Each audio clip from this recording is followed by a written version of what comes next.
Space. The final frontier. Except we don't have cool spaceships because the US government has a bit of a thing for aircraft carriers, F-35s, and ships bristling with guns. The United States spends roughly $600 billion per year on the military, which is about 54% of the annual discretionary budget. By comparison, NASA only gets $18.5 billion per year, or less than 0.5% of the national budget. Now, we're not going to get tied up in debating whether or not the US needs such a massive military, but here are some quick facts in case you're interested. The next biggest spender is China at $190 billion per year. China has 500 of their Type 99 tanks, which are outclassed by the M1 Abrams, of which the US has 8,700. The US has 10 aircraft carriers. The rest of the world combined has 10. Smaller ones. There are 8,400 attack helicopters around the world. Of these, the United States owns 6,400. And those are just the vehicles. One single Tomahawk missile costs around $1.5 million. Then you have paychecks, fuel, ammunition, and all the rest. All those expenses add up to that whopping figure of $600 billion per year. The general public's interest in space exploration has gradually dwindled since the space race. And now that there are no pesky communists trying to steal the moon from its rightful owners, we haven't felt the need to spend significant resources on new missions. But what if by some strange turn of events, NASA ended up with the military's budget? What could they do with it? For a little perspective, the entire cost of the Apollo program was about $136 billion in 2007 dollars. $136 billion over 13 years, or just over $10 billion per year.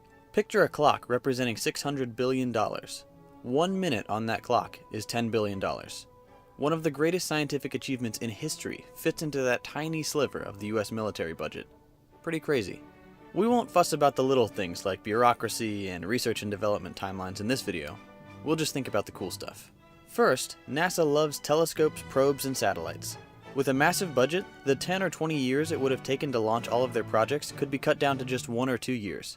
We would see telescopes that make Hubble seem like a Happy Meal toy. Infrastructure upgrades could be implemented to allow faster transmission of data from new missions. With all those resources in orbit, there would be new discoveries much more frequently, both on Earth and in the cosmos. That could rekindle the public's thirst for exploration. Possibly the smartest decision NASA could make would be to fund some smaller, privately owned space exploration groups like SpaceX, which has an excellent track record of pushing the envelope. They could fund new space stations, reusable space planes, asteroid mining operations, and lunar bases. Pushing further out into science fiction territory, once a lunar base is established, electromagnetic launchers on the moon could put large ships or space stations into lunar orbit, or on a trajectory to Mars or beyond. That would definitely be the fastest way to colonize Mars, having a sort of halfway house on the moon to stage future missions. The International Space Station cost about $100 billion spread out over a decade, so think of the enormous, highly advanced stations that could be built with 6 times that amount per year. That kind of money and a massive base of operations in orbit could support a corps of thousands of active astronauts, with a few hundred at a time exploring the solar system in different simultaneous missions. Serious planning could begin for manned missions into the Jovian system, though it might take several decades to become feasible even with the massive budget. Then there's this beast that NASA has been putting off for years. A rotating wheel space station. This design has been a staple in science fiction and popular speculation since the early 20th century. The rotation would provide artificial gravity, something prevalent in films like 2001: A Space Odyssey, but not yet achieved in reality. A giant rotating wheel space station could be a mobile base of operations near any planet we wanted to colonize, and could be used as a safety net if something went wrong and the colony had to be temporarily evacuated. Or, if multiple stations were built, they could be placed strategically around the solar system as rest stops for journeys into deep space.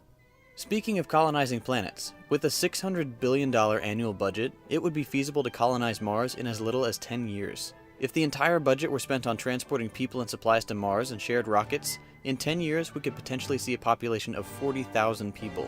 Or, if NASA wanted to test the waters before sending a large population, they could spend the entire budget to send about 14 people per year in their own individual rockets, and provide each person with over an acre of Martian terrain to call their own. Then there are the intriguing celestial bodies currently out of reach to mankind. We could send robotic explorers to them all, aircraft to Venus and Titan, submarines to Europa. Imagine what discoveries could be made in the vast oceans beneath Europa's icy surface. We could be just a few years away from uncovering extraterrestrial life, if only NASA had the military's pocketbook. Of course, these are all hypotheticals, but with that kind of funding to play with, it's obvious that the scientific world would be absolutely inundated with mountains of new data, and off-world colonies could become a reality easily within our lifetime, and maybe even interstellar travel. Who knows, maybe some Russian hackers will decide it's time for another space race, and switch around some zeros in the national budget. A man can only dream. If you enjoyed this video, please take a moment to subscribe to my channel by clicking here. It really does help me provide great new content every week. Leave a comment down below with what you think NASA should spend their giant budget on, or to let me know if I've missed anything. You can check out my previous video by clicking here, or binge watch them all by clicking here. Thanks for watching, and I'll see you next week.